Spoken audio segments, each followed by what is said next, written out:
খোয়াইয়ের বেহাল জাতীয় সড়কের অবস্থা নিয়ে রাজ্য সরকারের বিরুদ্ধে তীব্র ক্ষোভ প্রকাশ করলেন প্রদেশ কংগ্রেস সভাপতি আশিস কুমার সাহা। কমলপুর থেকে আগরতলা যাওয়ার পথে তিনি খোয়াই কংগ্রেস ভবনে এসে সাংবাদিকদের মুখোমুখি হন। এই সময় তার সঙ্গে ছিলেন খোয়াই জেলা কংগ্রেস সভাপতি প্রদ্যুৎ ভট্টাচার্য, ব্লক কংগ্রেস সভাপতি প্রদ্যুৎ বিশ্বাস সহ দলের অন্যান্য নেতাকর্মীরা। সাংবাদিকদের সঙ্গে কথা বলতে গিয়ে আশিস কুমার সাহা অভিযোগ করেন, খোয়াইয়ের জাতীয় সড়কের অবস্থা অত্যন্ত শোচনীয়। দীর্ঘদিন ধরে রাস্তার বেহাল থাকায় প্রতিদিন সাধারণ মানুষকে চরম দুর্ভোগের শিকার হতে হচ্ছে।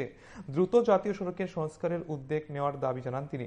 পাশাপাশি জনস্বার্থে সরকারকে অবিলম্বে কার্যকর পদক্ষেপ গ্রহণের আহ্বান জানান প্রদেশ কংগ্রেস সভাপতি।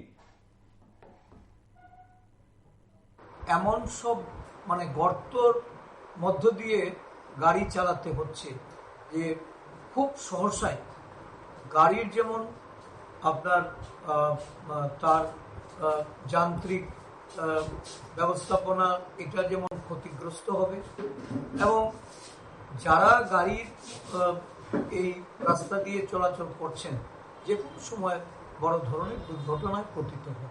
দুর্ঘটনা হচ্ছে, প্রতিনিয়ত দুর্ঘটনার খবর আমরা পাচ্ছি। যাই হোক, একটা বেহাল অবস্থা। কারা এই রাস্তার দায়িত্ব নেবেন?